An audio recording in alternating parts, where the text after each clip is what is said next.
Good morning बच्चों।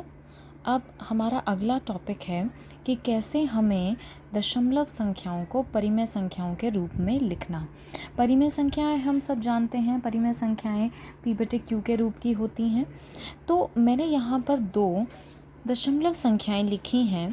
अगर मुझे इन्हें परिमेय संख्याओं के रूप में लिखना होगा तो हम किस तरह से लिखेंगे? देखिए, जैसे ये 0.6 है, सो मैं सिंपली क्या कर सकती हूँ, इस डेसिमल को हटा के नीचे हर के अंदर जितने डेसिमल के बाद नंबर्स होते हैं हम सीधा उसको लिख देते हैं और ये हो जाता है 6/10।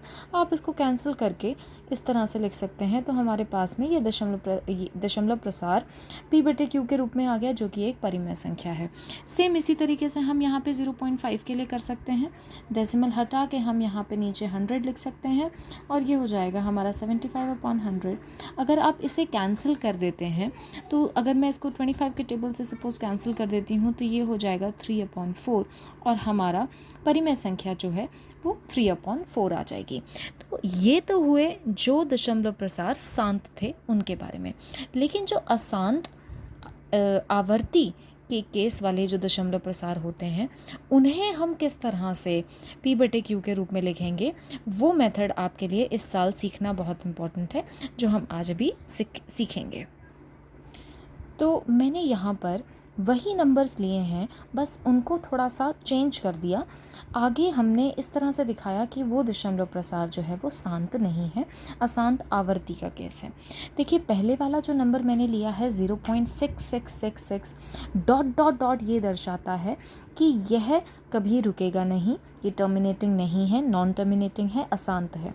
और हम देख सकते हैं यहाँ पे क्योंकि 6 रिपीट कर रहा है तो ये अशांत आवर्ती, नॉन टर्मिनेटिंग रिपीटिंग दशमलव प्रसार है, जिसे मैं 0.6 बार भी लिख सकती हूँ।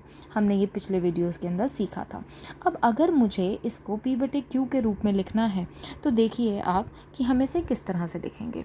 सबसे पहले हम इसे मान लेंगे x, माना कि 0.6 जो है वो x के बराबर है। अब मैं क्या करूँगी कि मुझे इसको 10 से मल्टीप्लाई करना है। 10 से मल्टीप्लाई अगर मैं दोनों तरफ करती हूँ तो ये 10x हो जाएगा। और तो हम मान लेते हैं कि x जो है वो 0.666 इसके बराबर है। अब यहाँ पर हम देखेंगे कि ये जो बार लगा था वो कितने डिजिट्स के ऊपर लगा था। अगर ये एक डिजिट के ऊपर लगा है तो आप दोनों तरफ 10 से मल्टीप्लाई कर देंगे।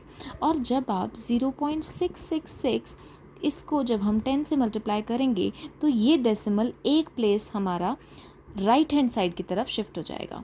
सो हमारे पास आ जाएगा, ये हमारे पास 10x की वैल्यू आ गई 6.66 बार, और you can say 6.66 dot dot. इसे अगर मैं इक्वेशन 1 मान लूँ और इसे मैं मान लूँ इक्वेशन 2, अब मैं क्या करूँगी, इक्वेशन 2 में से इक्वेशन 1 को माइनस कर दूँगी। So 10x is equals to 6.666 and x is equals to 0.666. So if I subtract these of 2, मैं अगर दोनों को माइनस करती हूँ तो 10x minus x is 9x। और यहाँ पर आप क्योंकि ध्यान यहाँ पर देंगे कि पॉइंट के बाद, डेसिमल के बाद में 6 इन्फिनिटी टाइम्स है, यहाँ पे भी इन्फिनिटी टाइम्स है। सो दोनों एक दूसरे को कैंसिल आउट कर देंगे और हमारे पास डेसिमल के बाद में 0 आ जाएगा। और यहाँ पर 6 minus 0 is 6। Now since we have, क्योंकि हमारे पास डेसिमल के बाद में 0 है तो उसे लिखने की ज़रूरत नहीं है, तो हम 9x इज इक्वल्स टू 6 लिख सकते हैं। और क्रॉस मल्टीप्लाई के बाद में हमारे पास में 6x की वैल्यू 6/9 आ जाएगी, जिसे अगर हम कैंसिल कर दें तो हमारे पास में जो रैशनल नंबर आया, परिमेय संख्या जो आई है वो आई है x इज इक्वल्स टू 2/3। सो हमने x को माना था 0.666 एंड अब हमारे पास में वो एक परिमेय संख्या p/q के रूप में आ गया है, जो कि किसके बराबर है, 2/3 के। अब इसी तरीके से हम ज़रा इस क्वेश्चन को ट्राई करते हैं। यह इसमें देखिए आप 0.757575, नाउ 75 रिपीट कर रहा है तो बार जो है वो 75 के ऊपर लगेगा इस तरह से। अब वही हम सेम प्रोसीजर अपनाते हैं। हम माना कि x is equals to 0.757575 dot dot dot. बच्चों ये डॉट डॉट डॉट लगाना बिल्कुल मत भूलना, क्योंकि अगर आपने ये डॉट डॉट डॉट नहीं लगाया इसका मतलब ये शांत हो जाएगा, और यह कोई शांत दशमलव प्रसार नहीं है, ये अशांत आवर्ती है, इसलिए ये डॉट्स लगाने बहुत ज़रूरी है। अब जिस तरह से हमने पिछले वाले क्वेश्चन के अंदर ये देखा था कि पॉइंट के बाद कितने डिजिट्स के ऊपर बार लगा है, 1 के ऊपर एक ही डिजिट के ऊपर बार लगा था, इसलिए हमने 10 से मल्टीप्लाई किया था। लेकिन इस क्वेश्चन में बार कितने डिजिट्स के ऊपर लगा है, 2 डिजिट्स के ऊपर, इसलिए हम मल्टीप्लाई करेंगे दोनों साइड 100 से। सो 100 से मल्टीप्लाई करने के बाद जब हमने 100 से मल्टीप्लाई कर दिया तो हमारे पास में ये जो डेसिमल है ये राइट हैंड साइड पे शिफ्ट होगा 2 प्लेसेस।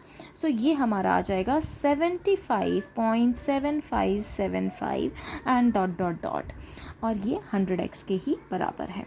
अब बिल्कुल उसी तरीके से मैं इस इक्वेशन को 1 ले लूँगी और इस इक्वेशन को 2, और जैसे हमने पिछले वाले क्वेश्चन के अंदर किया था, इक्वेशन 2 में से इक्वेशन 1 को माइनस किया था, हम लिखेंगे 100x is equals to 75.7575 dot dot dot minus x is equals to 0.7575 dot dot dot, और जब हम इसे माइनस करेंगे 100x minus x is equals to 99x, और बिल्कुल उसी तरीके से जैसे पॉइंट के बाद यहाँ पे 7575 इन्फिनिटी टाइम्स आएगा, तो उसको जब हम माइनस करेंगे तो वो 0 हो जाएगा, और 75 माइनस 0 इज़ 75 ओनली। अब इसको हम लिख सकते हैं x इज़ इक्वल्स टू 75/99, क्योंकि डेसिमल के बाद 0 की लिखने की कोई वैल्यू नहीं होती, तो हमारे पास में x का मान आ गया 75/99। इसी तरीके से हमने इन दोनों अशांत आवर्ती वाले दशमलव प्रसार को हमने p/q परिमेय संख्या के रूप में लिख लिया है। आई होप आप लोग को समझ में आ गया होगा। अब आप अपने NCERT से और इस टाइप के क्वेश्चंस की प्रैक्टिस करेंगे। Thank you.